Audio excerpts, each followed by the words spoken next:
Selamat malam Jombang. Assalamualaikum warahmatullahi wabarakatuh. Ya, jumpa lagi sobat KR53 Kicau Rakyat 53. Masih di sini di Jombang tentunya, dan masih bersama Ana. Kali ini kita akan ngobrol-ngobrol lagi. Kalau beberapa waktu lalu kita sempat break dulu ya. Habis hari raya sampai sekarang baru mulai lagi. Nah, malam hari ini kita punya kesempatan untuk ngobrol-ngobrol lagi bareng kawan kita. Halo Nur. Kawan KR53. Oke, An, gimana An kabarnya? Alhamdulillah, puji Tuhan baik. Setelah Lebaran semuanya smooth. Tapi pusing juga Nur karena dolar kan udah tembus 17.000 lebih ya.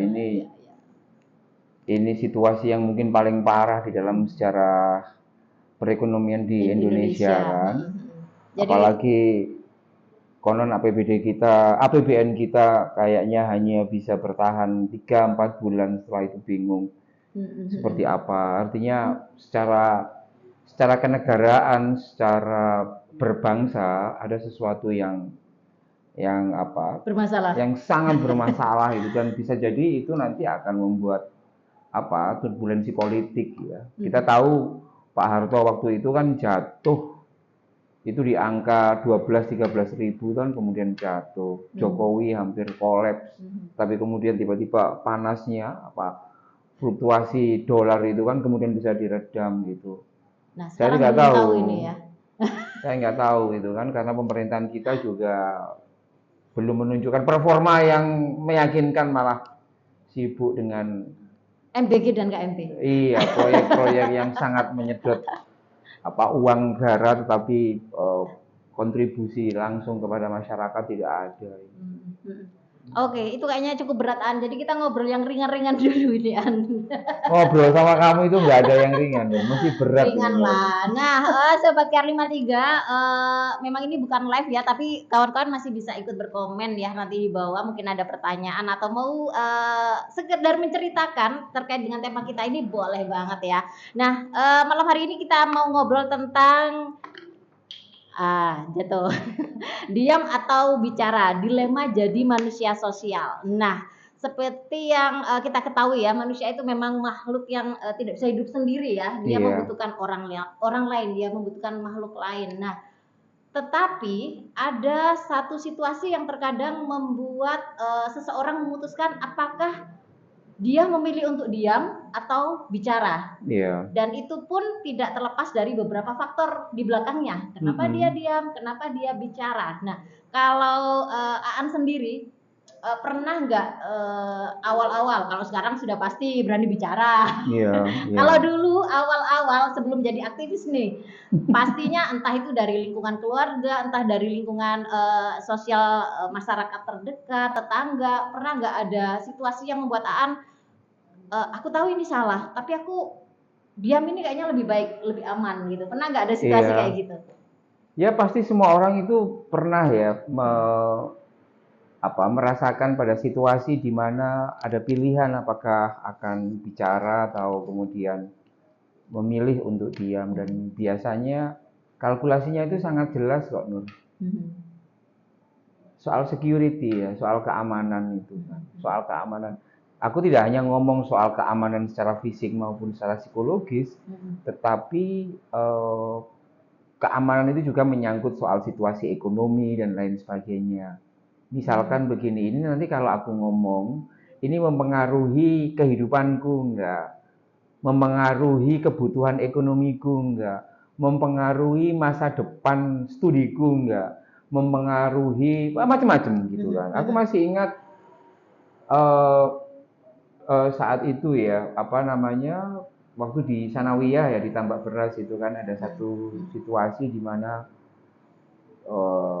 aku harusnya bicara, tapi karena beberapa situasi, beberapa alasan nanti kalau ini ngomong berkaitan dengan kehidupanku sebagai santri, sebagai siswa, sebagai pengurus OSIS, maka nanti malah nggak karu-karuan. Akhirnya memilih ya deh, diem dan lain sebagainya. Dan pilihan-pilihan itu juga sangat dipengaruhi oleh bagaimana secara sosial kita ini dibesarkan. Kita harus menyadari bahwa di dalam tradisi di Indonesia, kita itu tidak dididik untuk merasa nyaman dan merasa aman untuk mengatakan apa yang ada dalam pikiran kita. Kayak gitu. Pernah nggak di lingkungan keluargaan merasakan atau ada situasi itu? Terutama kalau aku lihat ya, budaya Jawa ini kan cukup kuat ya, An ya. Iya. Terutama buat perempuan. Iya, untuk menyampaikan pendapatnya, jangankan tiba-tiba menyampaikan pendapat ya, ke bapaknya atau ke ibunya. Kadang ditanya aja itu sudah takut setengah mati mau jawab. Iya. Nah, iya. itu kan juga membentuk seseorang untuk kemudian dia berani speak up atau enggak, berani berbicara. Betul, atau enggak. Itu sangat berbeda dengan kultur misalkan di dalam tradisi Eropa. Ya, di mana setiap orang itu dikondisikan untuk setara. Nah, di tradisi Jawa, kalau kita bisa melihat apakah itu kebudayaan tertutup atau terbuka, anggap saja tertutup itu adalah penuh dengan menenggang rasa, kita tidak perlu ngomong kalau nanti ujungnya menyakiti. Itu bisa dilihat dari struktur sosialnya, Nur. Semakin struktur sosial itu bertingkat-tingkat, itu biasanya cenderung tertutup. Dari mana kita tahu struktur sosial itu bertingkat-tingkat? Biasanya di dalam struktur bahasa. Jadi kalau di dalam Jawa itu ada kromo. Iya, jadi kalau di dalam satu komunitas, lalu sistem pembahasaannya itu ada banyak layer, layer bawah, tengah, kemudian tengah atas, kemudian atas, itu sebenarnya menunjukkan pengkastaan itu terjadi secara tidak langsung dan berjalan di alam bawah sadar kita. Kayak gitu kan. Nah, di dalam tradisi Jawa itu kan yang ele-elean kan biasanya kan kromo, ngoko. Ngoko itu kan untuk setara. Terus kemudian ada yang level sebelum kromo, kemudian ada yang kromo. Itu kan menunjukkan bahwa untuk menjadi kritis dan menyuarakan gagasan, itu seseorang itu harus menghadapi begitu banyak layer itu sendiri yang membuat orang itu menjadi tidak merasa safe kayak gitu. Misalkan di dalam tradisi Jawa misalkan ada kon, ada sampean, ada kulo, ada ingsun dan lain sebagainya. Tapi kalau misalkan dalam tradisi Barat, you ya you. Kau mau manggil kamu misalkan, mau manggil anakmu you, anakmu memanggil kamu ya you kamu. Itu kan. Enggak ada yang itu. Kecuali kalau raja kan, misalkan Your Highness, itu pun sangat ini. Tapi kalau misalkan presiden ya dipanggil you. Kayak gitu sama. Tapi kalau di Jawa, bertingkat-tingkat. Ngarson dalem, apa kayak gitu. Apalagi dan yang menarik kemudian di bahasa Indonesia itu kan cuman ada dua, kamu dan anda. Itu sudah lumayan itu. Tapi lebih kalau anda itu lebih ke formal ya. Iya, anda itu kan formal. Bukan sopan tapi ya iya, formal aja. Gitu kan, kamu dan lain sebagainya. Ya ini aku katakan bahwa struktur sosial yang ada di masyarakat, terutama di dalam tradisi kita itu juga ikut menyumbangkan. Misalkan begini Nur.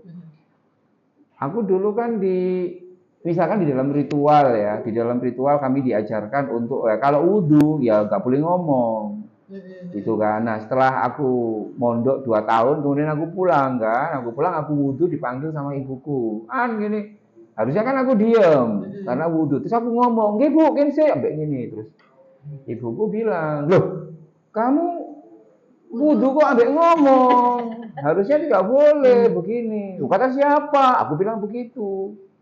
Kata siapa? Begitu. Wong defuke itu loh macam-macam. Ngamuk lah mamaku itu. Loh, kamu kok sekarang berani sama orang tua? Kamu kok sekarang berani sama orang tua? Enggak ditanya misalnya, kamu dasarnya apa kok jenenge wani kalau misalnya dulu mungkin kamu waktu sebelum mondok. Iya, aku juga ngomong di fikih itu, ngomong itu dalam tidak membatalkan. Aku ngomong ketika kita berwudu itu sebenarnya tidak diatur dan tidak membatalkan wudu itu sendiri. Tapi yang menarik bahwa akhirnya orang tua kita kebanyakan itu tidak fokus kepada kontennya, tapi fokus bahwa yang terjadi adalah kamu sedang membantah, kamu sedang tidak nurut sama orang tua, bukan soal substansinya. Maka di situ situasi yang seperti ini cenderung membuat orang itu dididik untuk siswa-siswi kita dididik untuk tidak berani untuk menyuarakan apa yang ada dalam hatinya. Padahal ketika seseorang itu dilarang atau merasa dia tidak aman untuk menyatakan apa yang ada dalam pikirannya, maka kita bisa tahu sendiri bahwa situasinya akan kacau balau. Yang ada itu adalah terlihat seperti baik-baik saja, tapi sebenarnya tidak baik-baik saja. Nah, yang menarik, Nur, aku masih ingat pada waktu itu ketika aku SMA. Jadi ketika aku SMA itu aku melihat bahwa situasi sekolah SMA pada waktu itu tahun 91 di SMA Islam Wali Songo. Kelas berapa itu? Kelas 2 itu kelas kan. 2, iya kan. Kelas 2 aku masuk OSIS, aku merasa ada banyak situasi di mana ini kacau balau, misalkan guru yang tidak tidak on time, kemudian banyak yang kosong. Kemudian aku memilih untuk menulis itu dan aku letakkan di meeting itu. Masih ingat itu. Respon? Gitu kan. Aku nulis itu satu-satunya dalam sejarah SMA Islam Wali Songo. Gitu kan. Dan tidak satu kali, berkali-kali aku bisa mulai suka nulis itu. Pernah itu aku bukukan tapi sekarang hilang. Aku sebenarnya nulis, aku menyuarakan gagasan dan lain sebagainya. Entah dari mana keberaniannya itu muncul. Nah, itu yang ingin aku gali. Jadi banyak kan ya kadang orang kayak tidak sepakat dengan apa yang mungkin melihat kekerasan lah. Hal yang paling sering misalnya kita tahu ada di pondok misalnya, itu kan banyak ya kekerasan terhadap perempuan misalnya kepada para santri. Padahal kita tahu, tapi ketika pelakunya itu memiliki relasi kuasa yang lebih tinggi, misalnya pengasuh atau pengurus pondok atau bahkan ustadznya, kiainya, mereka akan memilih untuk diam daripada bicara gitu kan. Nah, itu kan selain dari Aan bilang tadi kultur atau budaya masyarakat, tapi juga relasi kuasa di kita itu kan masih sangat mempengaruhi juga orang untuk memilih bicara atau enggak gitu kan. Iya, betul. Relasi kuasa itu satu hal. Yang kedua adalah bahwa di dalam tradisi Jawa dan juga dibukukan di dalam Islam sendiri itu ada satu doktrin yang namanya mikul dhuwur mendem jero. Apa itu? Mikul dhuwur mendem jero itu harus ini, kalau kamu misalkan punya kesalahan, punya aib dan punya itu harusnya ditutup. Ya, itu ditutup, jangan malah diviralkan, diumbar dan lain sebagainya.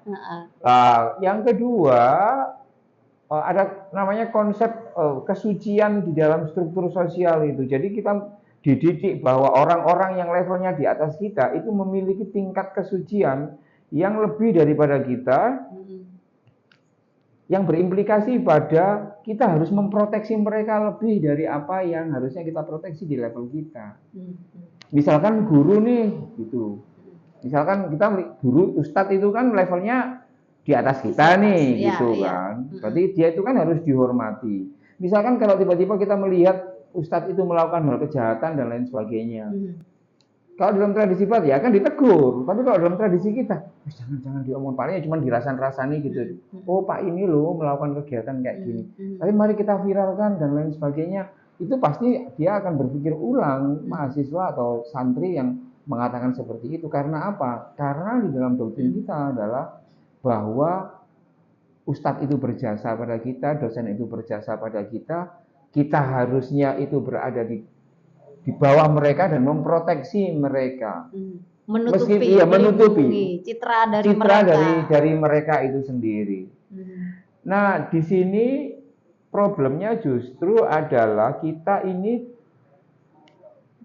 para pendidik, sistem pendidikan kita itu kadang-kadang itu jumbo itu apa namanya? tidak jelas batasnya mana konten, mana substansi, dan mana kemudian itu adalah simbol yang non substantif itu sendiri. Contohnya? Misalkan begini, orang melakukan kejahatan itu substantif, Nur. Ya. Siapapun yang melakukan kejahatan itu wajib, ya jahat ya jahat.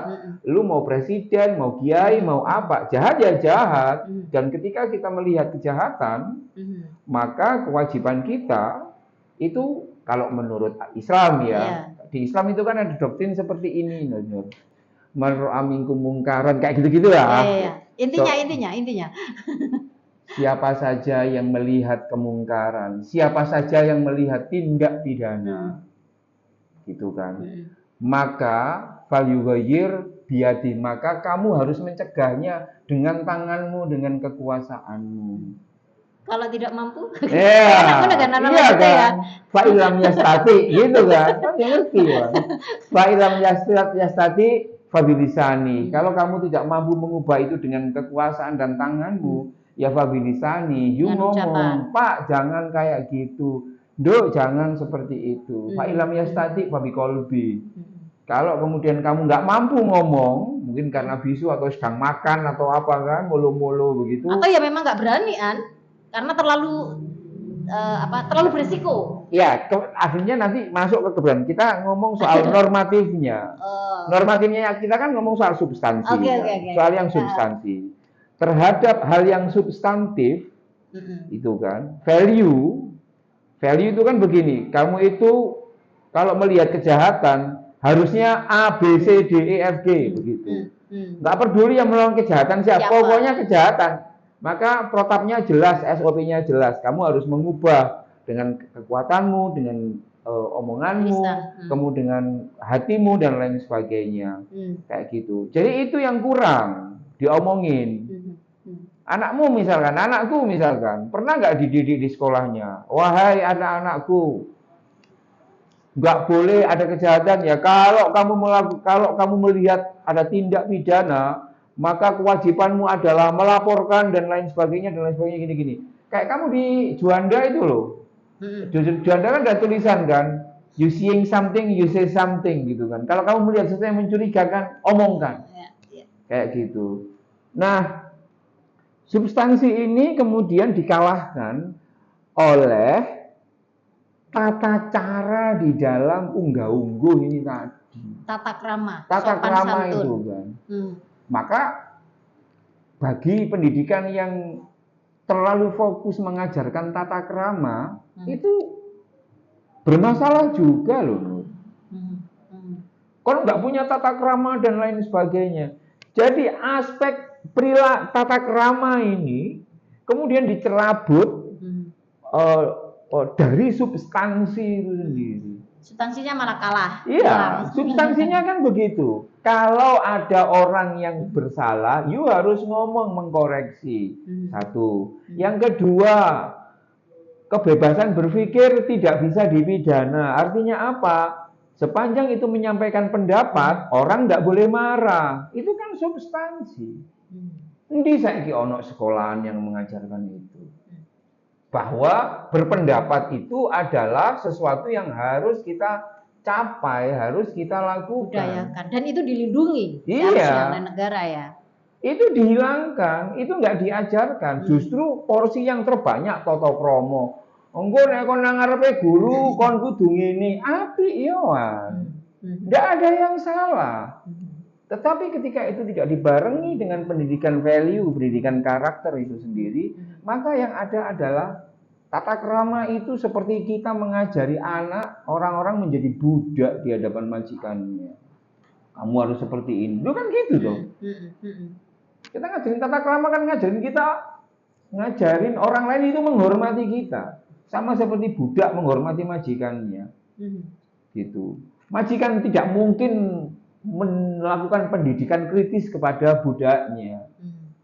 Nanti ono misalnya majikan ngomong, wahai para budak-budak, kamu manusia, aku manusia, kamu punya HAM, aku juga punya HAM. Kalau kamu dilindas sama orang, you harus ngomong, gak ono. Yang ada adalah kamu harus patuh, karena kamu tak bayar, Nah, karena punya kuasa, kan gitu. Gitu. Nah, ini berarti kan memang persoalannya ya budaya masyarakat kita memang masih seperti itu sampai sekarang kan. Terus kemudian sistem pendidikan kita juga masih seperti itu. Nah, apa yang bisa dilakukan untuk terutama anak muda nih ya, untuk mereka keluar dari situasi itu? Dari situasi mereka untuk berani berbicara, untuk keluar dari mainstream, keluar dari hal-hal yang biasa, untuk memberanikan dirinya bahwasanya ya aku harus berani ketika aku memang disakiti, aku harus berani ngomong. Ketika ada misalnya tindakan korupsi nih contohnya, nggak mungkin tuh anak buah berani ngomong walaupun tahu karena atasannya. Kalau enggak pasti aku nanti akan dipecat. Nah, itu kan menimbulkan banyak resiko. Sehingga banyak orang memilih ya daripada jabatanku hilang, daripada nanti itu kalau masih sekedar jabatan atau sekedar materi nggak masalah. Tapi kan masalahnya misalnya sampai ke nyawa. Ketika ada saksi tindak kriminal, saksi KDRT atau kekerasan yang lainnya, itu kan sampai ke nyawa. Dan itu akan menjadi sangat besar resikonya, terutama bagi kawan-kawan kita yang memilih misalnya menjadi aktivis gitu kan ya. Banyak yang kemudian ya itu ancaman-ancaman sampai pembunuhan, disiram air keras seperti yang sekarang itu kan resiko-resiko yang harus ditempuh. Nah, menurut Aan untuk bisa keluar itu apa sih yang bisa kita lakukan kalau dari hal yang terkecil? Mungkin pengalaman aja, misalnya Aan dari lingkup keluarga, mulai dari anak-anak gimana sih caranya mereka untuk ya bisa setara, itu kan yang kunci utama ya. Awal mereka setara. Nah, bisa cerita itu An, piye caranya? Aku merasa kita mesti harus yang awal harus berpikir bahwa secara ontologis dulu. Sebenarnya kita ini tujuan hidupnya itu apa? Gitu. Kalau tujuan hidupnya itu adalah hidup adalah untukku sendiri, itu sebenarnya nggak kritis pun nggak apa-apa. Yang penting aku selamat. Orang diajari untuk pragmatis. Gitu. Orang diajari untuk oportunis. Kalau oportunis itu kan dia nggak mikir orang lain kan. Yang penting aku selamat, persetan dengan kalian nggak usah. Misalkan ada tetangganya digebukin, istrinya digebukin sama suaminya. Terus kita bilang, yang penting kan aku nggak melakukan itu titik. Yang ini aku katakan adalah sejauh mana anak-anak muda, anak-anak kita itu telah dikenalkan baik oleh orang tuanya maupun oleh sekolahnya bahwa esensi manusia hidup itu sebenarnya adalah untuk, kalau di dalam bahasanya Al-Quran itu adalah ia menjadi rahmatan lil alamin, ia menjadi berguna bagi orang lain, ia bisa menjadi, kalau dalam bahasa teologi Kristennya, ia bisa menjadi garam, menjadi terang dan lain sebagainya. Kalau dalam bahasa Pancasilanya, Nur, kira-kira begitu kan. Jadi tujuan ini, manusia yang berwatak Pancasila itu kan mereka yang semakin bertuhan, maka mereka semakin meyakini hidup dengan prinsip kemanusiaan yang adil dan beradab, menjaga persatuan Indonesia, untuk mewujudkan keadilan sosial bagi itu kan sebenarnya kan tujuan hidup manusia Indonesia menurut Pancasila kan itu. Itu dulu. Jadi tujuan hidupmu itu adalah keadilan sosial, menciptakan keadilan sosial, menjaga persatuan dan lain sebagainya. Ibarat make up itu bedak dasar dulu, Nur. Foundationnya. Gitu kan, foundationnya seperti itu. Nah, dari situ kemudian kita akan ngomong soal nilai-nilai. Oke, untuk mencapai ke sana nilainya seperti apa dan lain sebagainya. Yang kedua, itu adalah ngomong soal yang penting dalam nilai itu adalah soal solidaritas. Soal solidaritas, bagaimana kita bersolidar terhadap orang, terutama orang-orang yang sedang membutuhkan, orang-orang yang tertindas dan lain sebagainya. Kenapa kita perlu peduli? Ya, kenapa kok kita perlu peduli gitu kan?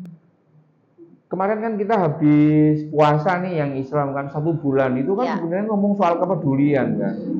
Kita kan uang kita banyak, Nur. Uangmu kan juga banyak. Mau beli nasi rawon 1 hari 5 kali bisa, tetapi demi supaya kamu itu bisa merasakan nggak enaknya kelaparan selama 12 jam, aku diwajibkan untuk kelaparan secara total. Nggak hanya kelaparan, kita nggak boleh ngomong dan lain sebagainya. Itu sebenarnya kan kita sedang diajari untuk bersolidaritas. Gini loh, nggak enaknya kalau kamu itu. Sehingga ketika kamu melihat orang yang kelaparan, you have to make a solidarity kayak gitu. Nah, solidaritas itu menjadi penting. Dan yang ketiga, untuk mendorong anak-anak muda itu juga supaya bisa menyuarakan gagasannya, tidak takut dan lain sebagainya, itu adalah dengan terus memberikan semacam kayak circle, semacam keyakinan bahwa biasanya orang itu kan kalau sendirian itu kan takut. Nah. Begitu kan. Tapi kalau ditemani itu kan pelan-pelan, enggak kok. Kamu enggak akan, meskipun kamu ngomong yang sesuai dengan hati nurani, itu kamu tidak akan tidak akan mengalami kendala dan lain sebagainya. Kita nggak bisa membiarkan mereka sendirian. Aku menjadi teringat, Nur, salah satu aku punya sosok imajinasi ya. Sosok imajinasi ketika aku tidak merasa yakin dengan pilihanku, merasa takut dan lain sebagainya. Misalkan sosok itu bernama misalkan Gus Dur, misalkan, Gus Dur ini ngomongnya kok kayak gini. Sehingga itu menjadi semacam sosok imajiner yang aku pegangi, misalkan, untuk menambah kekuatan dan keberanian ketika ada persoalan-persoalan yang sulit. Kayak gitu. Itu salah satu contoh saja. Di samping contoh yang lain adalah, di samping faktor yang lain itu adalah soal pentingnya kemandirian, Nur. Ini penting banget. Kemandirian dalam hal? Terutama soal ekonomi. Survival ya, life survival. Biasanya orang-orang yang hidupnya sangat tergantung dengan satu orang atau satu komunitas, ia menjadi tidak kritis lagi dengan seseorang dan komunitas itu, karena hidupnya sangat tergantung di situ. Tapi kalau kita meyakinkan banyak orang bahwa kamu harus berdiri di kakimu sendiri gitu kan, punya kepribadian sendiri, itu juga secara otomatis akan, secara tanpa disadari, akan menambah keberanian itu sendiri. Rata-rata orang yang nggak kritis itu biasanya karena ia mendapatkan terlalu banyak kebaikan dari orang yang harusnya dikritiki. Gitu. Jadi misalkan kalau anakmu misalkan nggak kritis lagi kepada kamu, ya wajar saja. Karena apa? Karena ya kamu menjejali mereka dengan kebaikan, dan kapanpun kamu bisa ngomong ketika anakmu kritis, kamu bilang, emang setiap hari kamu makan itu siapa yang ini? Kamu jangan menggigit tangan yang memberimu makan. Itu kan fair banget. Gitu. Maka salah satu cara yang bisa kita lakukan supaya kekritisan itu menjadi muncul adalah, ya salah satunya adalah mendorong anak-anak kita, pemuda-pemuda kita mandiri dulu. Minimal iso golek duit gawe tuku pulsa dhisik gitu. Mosok kene kate ngritik bapak tapi kemudian njaluk duit dan lain sebagainya. Iya nek bapaknya trimo. Nek gak trimo kan bisa dibantah kayak gitu. Meskipun harusnya pilihan ideal dari orang tua adalah semakin kamu kritik aku, semakin duit itu akan mengalir deras ke kamu. Tapi kan nggak banyak orang tua yang kayak gitu. Biasanya kalau dikritik, ya biasanya suamu tikat langsung gitu. Jadi yang terakhir barangkali adalah kita sangat dimanjakan. Dulu tahun 80, tahun 90, akhir 90-an itu, awal 2000-an itu kan belum ada medsos ya. Belum ada medsos, sehingga kita mau kritis itu bingung ya. Tapi per hari ini orang itu seperti punya dua dunia. Di alam nyata kayak gini dia pendiam. Tapi ketika di Facebook, ketika di X, dia sangat garang, sangat kritis dan lain sebagainya. Karena apa? Karena ia menemukan bahwa dunia maya adalah dunia di mana ia tidak lagi merasa mendapatkan intimidasi, bisa menjadi dirinya sendiri. Dia tidak perlu berhadapan langsung dengan orang secara nyata itu sendiri. Alhasil, maka sebenarnya kita hidup di dalam dua dunia di mana kritik dan lain sebagainya itu juga ketika tidak bisa disampaikan secara offline, itu bisa disampaikan secara online itu sendiri. Misalkan ya, satu fanpage yang banyak di itu kabar Jombang, misalkan kayak gitu. Itu kan kalau ada satu kejadian begitu kan, misalkan soal pelayanan yang jelek, itu kan kritiknya kan banyak. Yang belum tentu pengkritik-pengkritik yang di Facebook orang Jombang ini, ketika ada di offline gini, itu berani mengkritik. Bagi saya, bagiku itu sangat menarik ya, karena saat ini orang itu hidup dalam dua dunia, dunia di mana ia sedang berproses offline, berproses untuk bisa kritis, di dunia yang satunya, dunia yang lebih merdeka, dunia yang tidak terlalu ia pikirkan untuk bisa ngomong secara jujur. Gitu. Tapi terkait dengan dunia maya ya, dunia digital ini memang menarik sih. Seperti yang An bilang, misalnya ada satu kejadian kemudian contohnya tadi ya, orang bisa berkomentar. Tapi ada sisi lain, An. Misalnya ada orang-orang yang sengaja disiapkan untuk berkomentar, ngerti nggak sih? Untuk menggiring opini masyarakat. Ada buzzer-buzzer yang itu tidak lagi anak muda yang mereka kritis untuk bersuara. Iya, tapi mau dibayar untuk itu. Nah, memang dibayar untuk itu. Nah, dunia maya kan kejamnya gitu kan. Kita kalau tidak bisa memilih dan memilah ya, mana yang faktual, mana yang hoax, atau mana yang memang bisa jadi anak-anak muda ini diperalat gitu kan. Ketika opininya, contoh kasus misalnya yang di mana sing kekerasan yang di pesantren itu. Oh, di pelosok. Di pelosok. Di pelosok. Itu kan opininya begitu, ini sengaja ingin menjelekkan pesantren, diarahkan ke situ kan, tidak ke ke intinya. Nah, maksudku itu. Nah, gimana caranya supaya anak-anak muda ini juga mereka tetap bisa bersuara, mereka tetap kritis, tapi mereka juga cerdas dalam memilih, memang ini aku bisa bersuara dan ini tepat tempatnya. Ini aku ternyata diarahkan nih. Kan ada tuh yang di misalnya dihujat habis-habisan. Padahal belum tentu yang dihujat itu salah. Ya. Tapi karena memang sudah dibentuk oleh para buzzer atau orang-orang yang dibayar. Nah, gimana itu, An? Aku cenderung melihat situasi seperti itu kan, kalau maumu itu kan semua orang itu kan pro sesuai dengan gagasanmu kayak gitu kan. Aku justru melihat bahwa ruang deliberasi, ruang-ruang publik yang seperti itu, public sphere, seperti itu juga selalu memproduksi anomali-anomali itu. Kalau yang aku omongkan tadi itu kan sesuatu yang positif ya, alhamdulillah orang ada ruang untuk bisa menjadi lebih bebas, menjadi dirinya. Pada satu sisi itu selalu ada ekses yang selalu itu terus seperti sisi mata uang kan, seperti hitam dan putih. Ya. Ada gagasan bahwa kenapa sih harus ada hitam, kenapa nggak putih saja? Kenapa sih harus yang membela pelosok? Kenapa ada nggak kontra?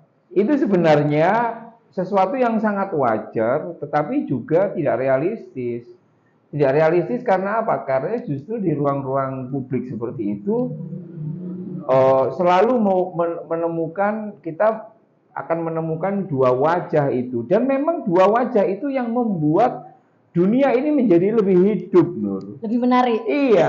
Jadi kamu bayangkan saja kalau nggak ada setan, Nur, ya bisnis agama itu tidak akan menarik, Nur. Nggak ada setan. Iya, nggak ada setan itu kan. Setan itu kan kita sebenarnya sangat kejam. Tapi justru dengan kehadiran setan itu sebenarnya dunia ini menjadi lebih dinamis kan. Ada strategi bagaimana sebenarnya strategi bagaimana kita menjadi lebih pintar, peradaban itu menjadi lebih tinggi dan lain sebagainya kayak gitu. Aku tidak ingin mengatakan bahwa aku pro pada setan, pro pada koruptor, pro pada pedofilia, pada pemerkosa, tidak. Tetapi kita mesti harus sadar bahwa sebenarnya sekuat apapun kita ingin membasmi kejahatan, membasmi yang gelap itu pasti akan terus-terusan ada.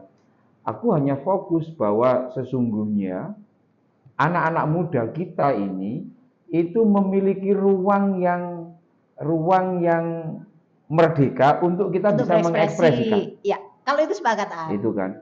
Bahwa misalkan di ruang tersebut ternyata nggak semuanya itu sesuai dengan keinginan kita, itu adalah fakta yang harus kita sikapi dengan dewasa. Di situ menariknya, makanya kemudian misalkan ada Mavindo, ada hoax dan lain sebagainya kan. Ada edukasi itu menjadi penting dan kita juga bisa melihat bahwa oh ternyata masih cukup banyak masyarakat yang tingkat literasi digitalnya rendah, suka menyebar hoax dan lain sebagainya. Ya kembali lagi bahwa oh ada persoalan nih di dalam sistem pendidikan kita. Ada persoalan bahwa sistem pendidikan kita belum mampu untuk melengkapi siswa-siswinya agar supaya bisa mengkategorisasi mana ini yang benar, mana yang hoax. Gitu ya? Iya, gitu kan. Misalkan begini, kalau aku jadi guru ya, guru yang digital. Perempuan tidak cakap dalam memimpin, itu benar atau hoax? Hoax dong. Oh, nah. Hoax Pak Guru. Ya, betul gitu kan. Kayak gitu. Apalagi misalkan yang apakah apakah setan itu selalu salah dan selalu sesat? Karena atau sebaliknya juga, apakah kiai pendeta itu selalu benar? Itu kan terframe di pikiran kita, terdogma di bawah alam sadar bahwasanya ya guru itu selalu benar. Kiai, ustadz, pendeta itu orang-orang yang suci. Padahal faktanya tidak seperti itu. Sama juga setan itu kan sudah terlabel gitu kan, tercap jelek. Iya. Padahal banyak loh manusia yang lebih jahat daripada setan. Banyak juga orang-orang yang ngakunya suci, tapi yang dilakukan itu tidak benar-benar kayak kelakuan setan gitu kan. Betul. Nah, ada beberapa pendekatan menyangkut soal itu. Pendekatan yang pertama adalah pendekatan binerik yang mengatakan guru itu tidak bisa salah, penjahat mesti salah dan lain sebagainya.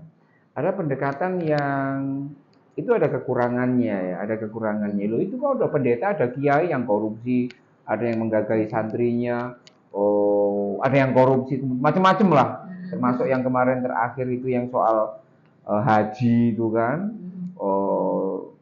Tiba-tiba dia dapat 8,4 miliar terus kemudian dikembalikan, ditanya ini duitnya dari mana, saya juga nggak tahu gitu kan. Itu gimana? Lucu.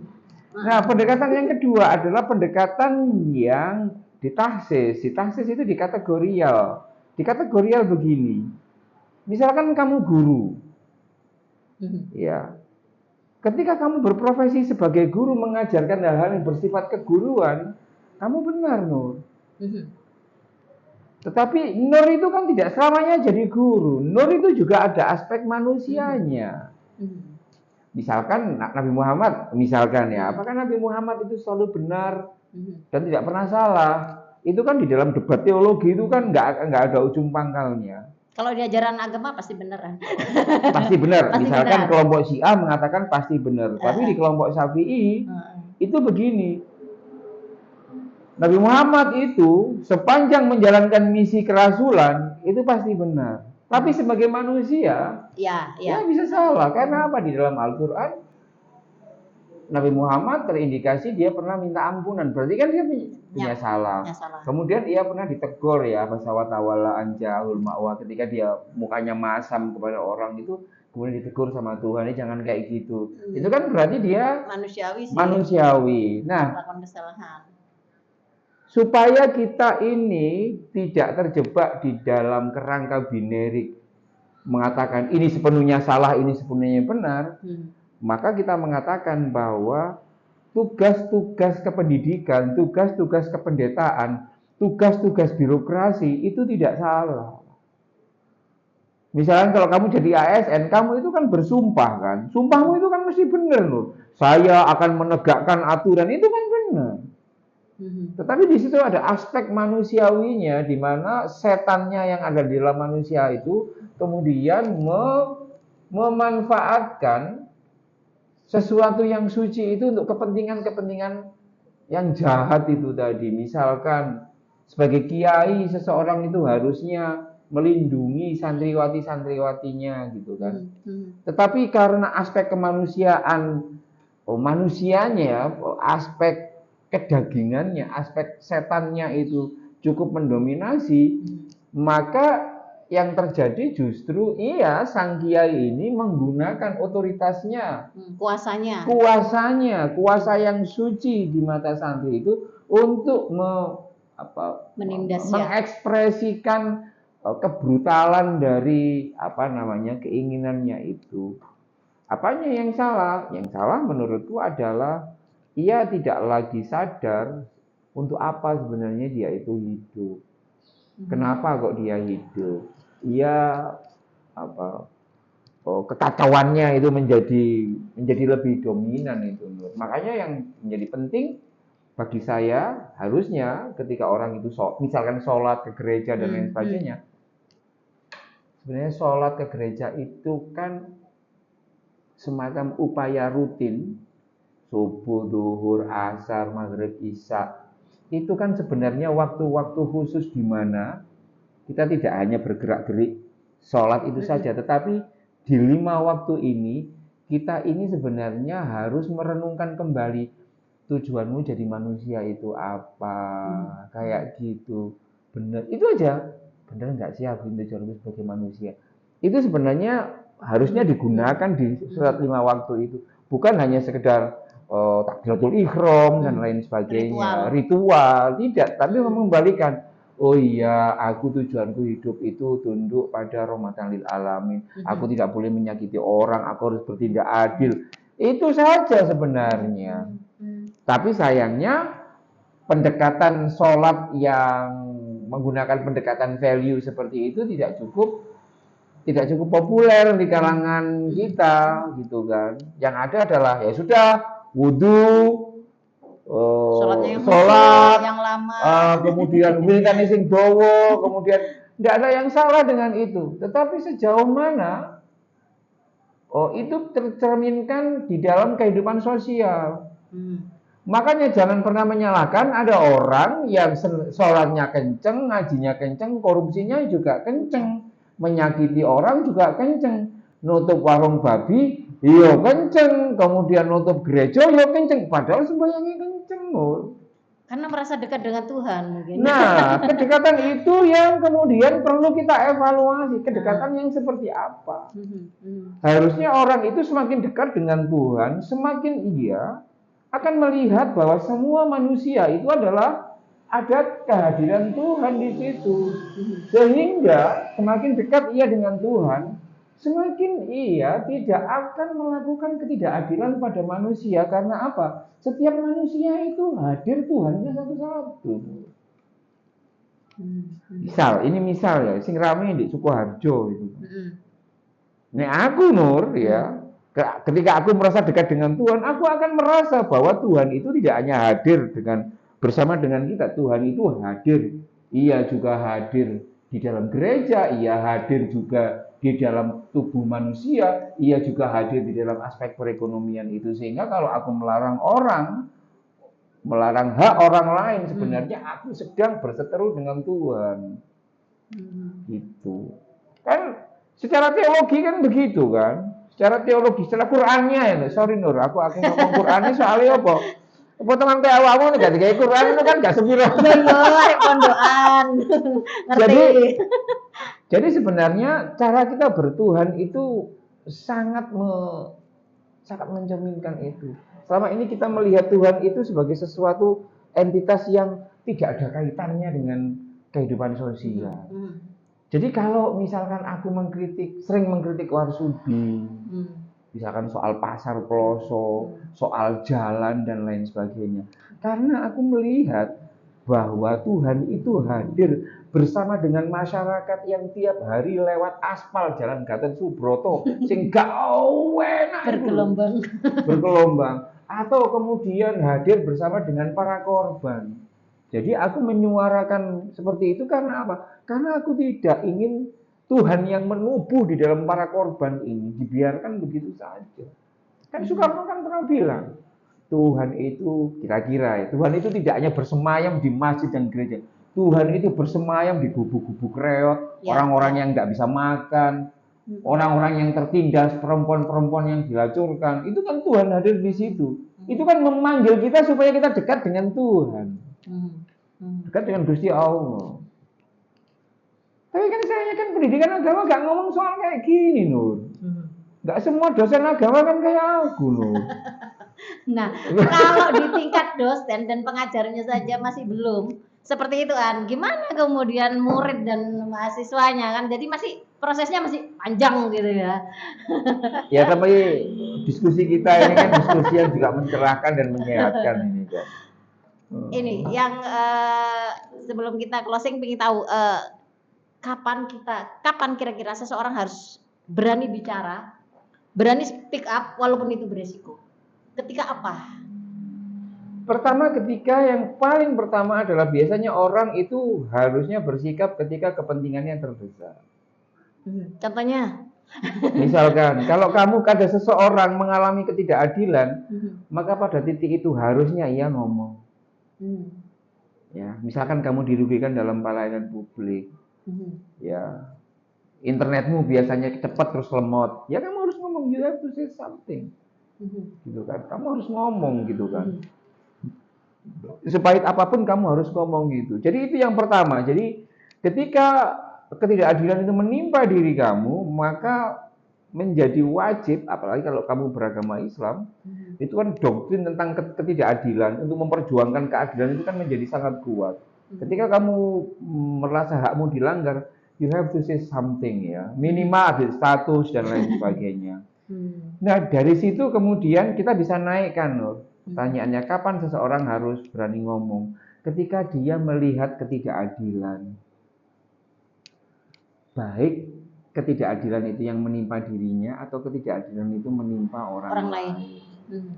Jadi ketika ada orang membuat video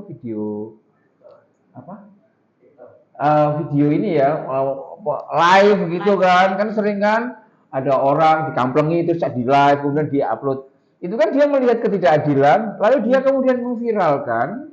Kemudian itu juga bagian dari bagian dari kewajiban kita, bagian dari kewajiban kita untuk menyatakan gagasan kepada publik, menyuarakan soal ketidakadilan itu.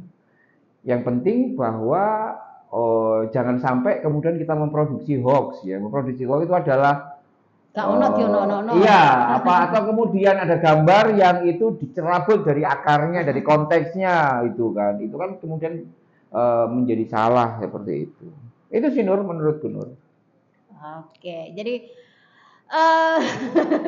buahnya ini ya. Tapi memang yang juga pernah aku ngobrol diskusi sama teman-teman Gus Durian juga ya. Jadi berbicara itu kalau hanya menyangkut diri sendiri itu mungkin resikonya kecil dan kita bisa atasi. Tapi ketika bicara untuk orang lain, apalagi yang kita bicarakan itu orang-orang yang punya kuasa tinggi, itu sangat beresiko dan kita juga harus prepare.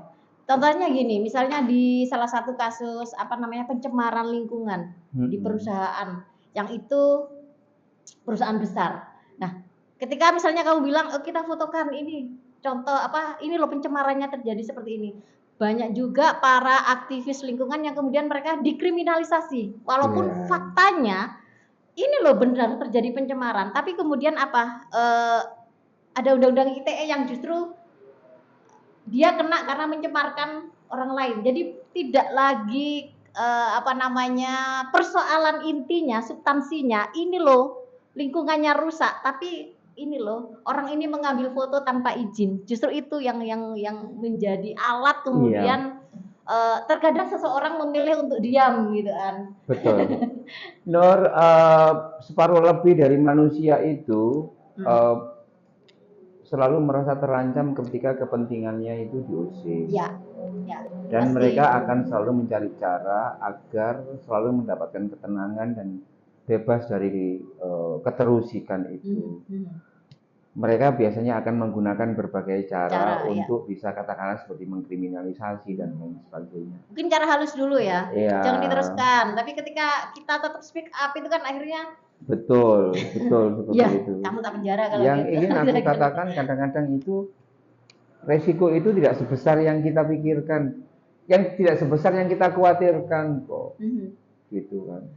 Tapi alangkah baiknya kita selalu preventifan. Artinya kita Iya. harus punya bukti. Ketika ada foto itu harus ada sumber. Jadi jangan apa ya namanya. Kita mau melawan itu jangan lan-lanan. Persiapkan sebanyak mungkin senjata gitu kan. Betul. Jadi jangan Undang-undang kita. salah.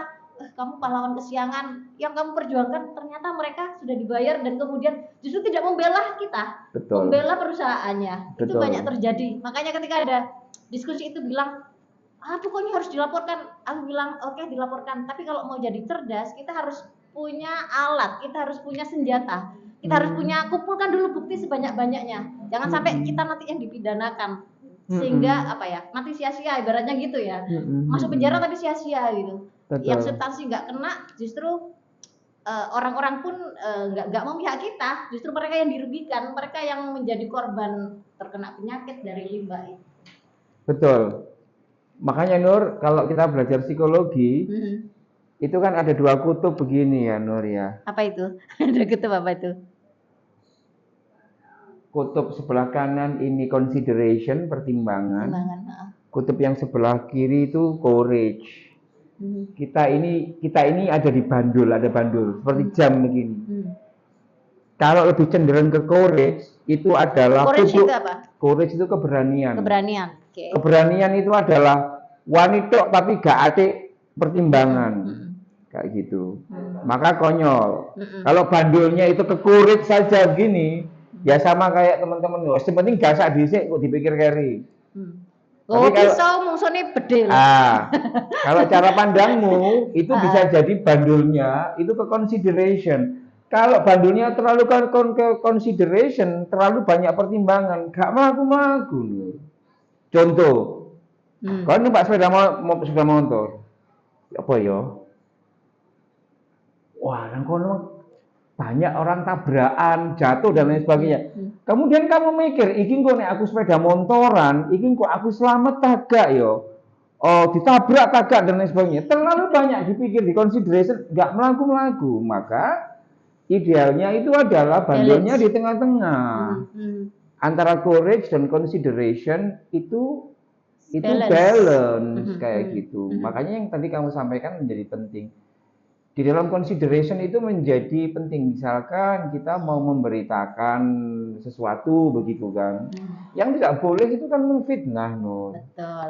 Memfitnah itu apa? Memfitnah itu adalah kita menyebarkan sesuatu seolah-olah itu benar, padahal tidak.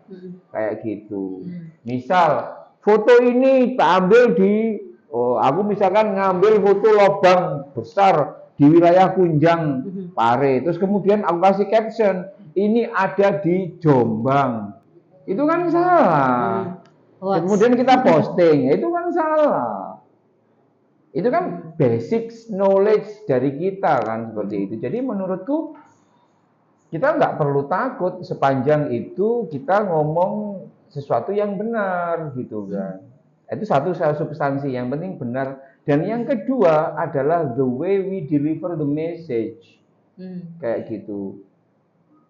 Kadang-kadang begini Nur. Kalau kamu belajar di Gontor itu kamu akan mengenal satu adagium yang mengatakan cara itu lebih penting dari tujuan. Caramu baik mengoreksi anakmu yang salah. Tujuanmu adalah tujuanmu baik mengoreksi anakmu yang salah, tapi caramu yang salah, misalnya ngeplak dan lain sebagainya. Itu menjadi salah. Itu menjadi salah. Ya, sepakat itu. Jadi cara itu kadang-kadang lebih penting daripada tujuan. Gitu. Misalkan kamu salah nih, misalkan aku pelayanmu nih, aku kemudian salah melakukan pelayanan. Lalu caramu mengoreksi itu adalah dengan memarahiku di hadapan banyak orang, gitu kan. Maksudmu baik, caramu salah. itu akhirnya apa? Bubrah semuanya. Makanya di dalam doktrin, aku tahu ini terakhir, di dalam doktrin yang lain itu, di dalam doktrin di Al-Quran itu kan ada cara bagaimana kita berdakwah. Itu tadi ya, katakanlah kita ada lingkungan nih, ada sumber kerusakan, galian C dan lain sebagainya. Berarti kita kan ini mau kita sebarkan atau tidak, maka disebarkan dengan cara-cara yang apa? Dengan cara-cara yang tidak provokatif, dengan cara-cara yang tidak bombastis. Tadi ngomong, misalkan ngomong, ini ditulis saja seperti 5W1H, ditemukan galian untuk apa lubang galian sebesar gini-gini banyak airnya di sini. Sepertinya enak nih untuk kolam renang. Itu di kartis no enak ini. Ya kan enak deh. Ketimbang kemudian wah ini pasti ada begini. Begitu. Rasanya santai tapi iya, tepat kesasaran. Iya. Jadi apa ya judulnya itu? Jadi cara lebih penting daripada tujuan itu sendiri. Bagiku itu menjadi penting. Itu sih Mas. Oke, wis sak jam iki. Oke, Sobat K53 buat teman-teman yang mungkin pernah punya pengalaman ya, kenapa ketika ada situasi yang membuat teman-teman memilih untuk diam, atau ada situasi yang kemudian oh aku harus speak up nih, aku harus berani bicara nih. Nah, boleh sharing di sini. Yang pasti diam atau berbicara semuanya tergantung pada diri kita sendiri, kembali kepada kita sendiri. Seharusnya kita bisa menyetarakan atau setara dengan siapapun. Jangan kemudian karena takut itu kemudian kita mendahulukan ketakutan itu daripada membela orang-orang yang tertindas misalnya. Itu dia. Jadi tetap semangat buat teman-teman yang masih diproses belajar untuk berani speak up. Dan buat kawan-kawan yang mungkin saat ini sedang mengalami kekerasan barangkali ya, di sini tidak ada cara lain, seperti Tuhan bilang, kalau memang benar-benar tahu Arabnya ya, kalau nggak tahu bahwasanya Tuhan tidak akan mengubah nasib seseorang sepanjang dia tidak mau berusaha. Jadi kalau teman-teman menghadapi suatu masalah, menghadapi kekejaman, menghadapi aniaya, sepanjang teman-teman tidak berani berbicara, tidak berani speak up, selamanya teman-teman akan tetap berada di situ, tidak akan mengalami perubahan. Oke, terima kasih untuk malam hari ini. Terima kasih An untuk waktunya. Kita belajar bersama-sama untuk speak up di sini. Apabila ada hal-hal yang tidak tidak nyaman atau tidak enak, nah jangan ragu-ragu untuk bersuara di sini. Tetap di KR53, Kicau Rakyat 53. Wassalamualaikum warahmatullahi wabarakatuh. Sampai jumpa.